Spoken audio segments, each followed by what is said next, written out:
Eu quero repudiar a perseguição contra não somente um cidadão, mas um dos homens mais eloquentes do evangelho brasileiro, pastor Silas Malafaia, que não merecia ter passado pelo que passou hoje ao chegar no Brasil.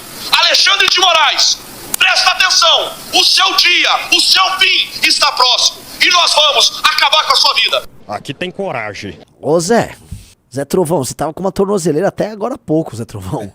Não, corajoso, o corajoso Zé Trovão. Mas vai dar merda, hein? Já avisei que vai dar merda aí.